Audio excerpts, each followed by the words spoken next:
Nadie lo dice, según mis investigaciones, pero las conclusiones lógicas resultan de una concatenación de datos históricos pasados, naturalmente. Para llegar a esta convicción, pregunto, ¿quiénes eran los vasallos de Hitler? Evidentemente pertenecían a una sociedad igual a la que apareció desde las elecciones políticas de estas 2 últimas décadas en el mundo. Te invito a leer o escuchar el siguiente párrafo copiado del diario El País y que reflexiones conmigo qué le mueve a la gente para hacer lo que andan haciendo. Así mataban los soldados de Hitler. Me lo cargaba todo. Autobuses en las calles, trenes de civiles.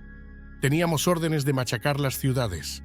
Yo disparaba contra todos y cada uno de los ciclistas. Así se despacha el suboficial Fischer, piloto derribado de un caza Messerschmitt 109 en mayo de 1942, en una conversación con un colega en un centro de internamiento de prisioneros británico, sin saber que estaba siendo oído por sus captores. Hicimos algo muy bonito con el Heinkel 112, explicaba otro aviador a un camarada en las mismas circunstancias y en tono jocoso.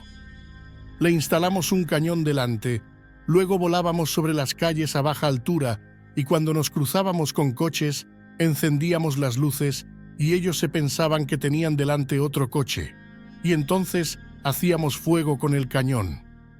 Reventamos un transporte de niños, comenta creyéndose en la intimidad el marinero Solm, tripulante de un submarino.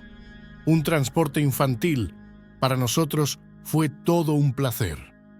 En Italia, a cada lugar al que llegábamos, el teniente escogía al azar 20 hombres, narra el cabo Sommer del Regimiento Blindado de Granaderos número 29. Todos para el mercado, se acercaba uno con 3 ametralladoras y ¡rum!, todos tiesos. Así es como se hacía. Sommer y su interlocutor, Bender, del Comando de Intervención número 20 de la Marina, una unidad especial de nadadores de combate con fama de duros, ríen a gusto. Adolf Hitler, que fue el líder de uno de los peores regímenes totalitarios existentes, el nazismo, y uno de los que fundamentaron uno de los mayores genocidios de la historia humana, el Holocausto, pero que, siendo austríaco, luchó por Alemania en la Primera Guerra Mundial y fue ascendiendo en el escenario político alemán por medio de su discurso radical, que se conectaba para con ciertos grupos de la sociedad alemana, los socialdemócratas y los protestantes de Martín Lutero. Asumió el poder en 1933 y condujo a Alemania a la Segunda Guerra Mundial. Estamos hoy acostumbrados a sintetizar lo que se vive en la actualidad como odio, fanatismo, intolerancia, idiotas útiles, analfabetismo funcional. Puedo ofrecer otra interpretación, teniendo en cuenta que al conocer muy bien un dinero real, fácilmente identificamos al falso. Desde esta premisa, primero presentaré lo positivo, lo que no incluye nada de lo malo, y como bien supremo, tampoco se corrompe ni degrada. Cuando instalaron el relativismo, no sabíamos, pero con el tiempo descubrimos que era un ataque a Cristo, la verdad absoluta. Cuando nos minaron de consumismo para el físico y el alma compuesta de mente, voluntad y emociones, creíamos que los científicos e inventores estaban siendo generosos. Cuando los gobiernos imponen registros de lo que sea, siempre esperan algún día poder dominar más.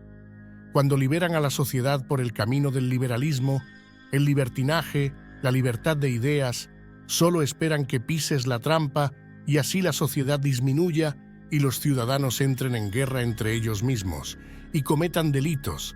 Así ellos podrán aislar, blindar y empoderar a la élite, castigando a la población y tratándola como manada de burros.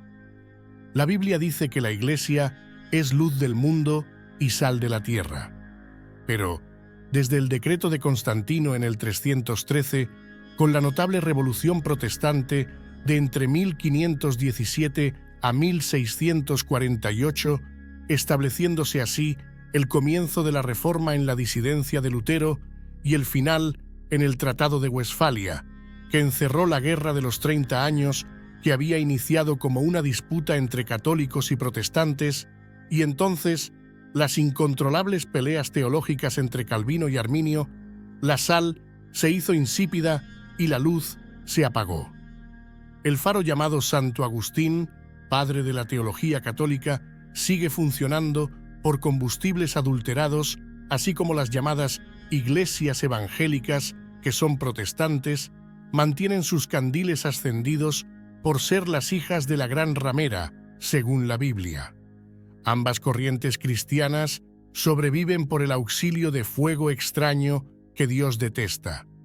Ambas corrientes de un falso cristianismo y un falso evangelio terminan aceptando que el Estado las abastezca de combustible para poder alumbrar medianamente bien, que puedan engañar sin muchas sospechas, y se determinaron a tomar por sal, para ellas, recuperar el gusto, el sabor de una iglesia sana, a las filosofías políticas del liberalismo, el comunismo, el socialismo, el nazismo, el fascismo, el anarcoliberalismo, y hoy no son más que el hazmerreír del anticristo.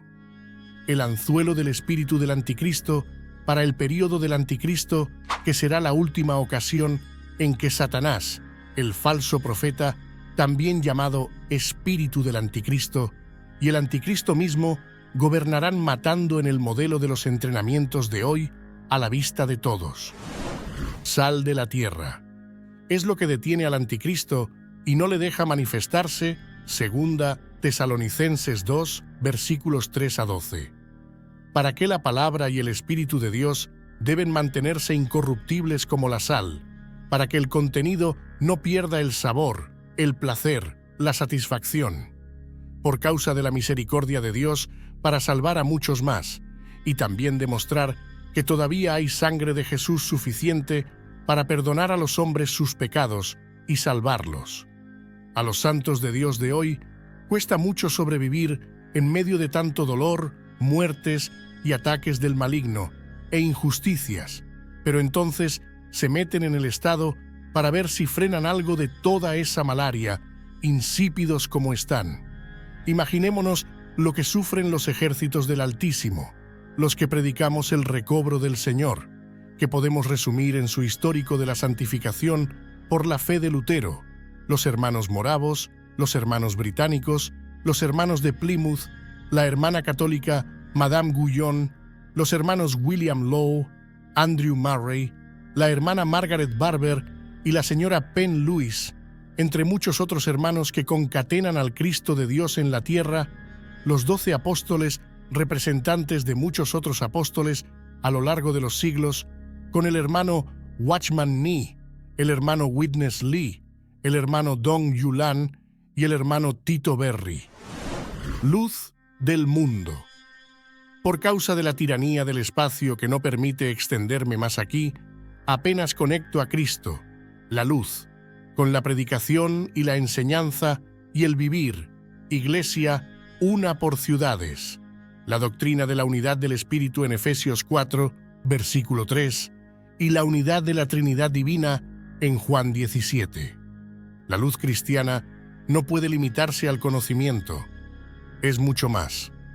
Es la misma persona de Jesucristo, en quien no hay odio ni convicciones teológicas divisas y carece de antagonismos, predilecciones doctrinales, el moralismo de nuestros padres, de los militares, de los protestantes, el conservadurismo y el moralismo del judaísmo. Cuando encuentras la iglesia, la identificas por estas señales de sal que sirve, da gusto, modera y por la luz que emite en los parámetros que mencioné. Pero a ella no la encontrarás en ambientes tenebrosos como las religiones católicas y protestantes, mucho menos en el mundo, sino en casas en que se conectan fielmente a las mujeres y los hombres de Dios listados aquí, y como herederos de movimientos pasados genuinamente por la genuina unidad de Dios, el único evangelio y el cristianismo de Cristo.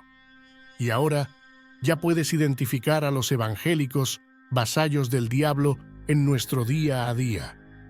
Prefiero un Dios que si cargara muchos pecados, me desamparará, transitoriamente antes que un maligno que engaña con cuidadosos cambalaches. Ve y vende todo lo que tienes y eres, y compra lo real y eterno.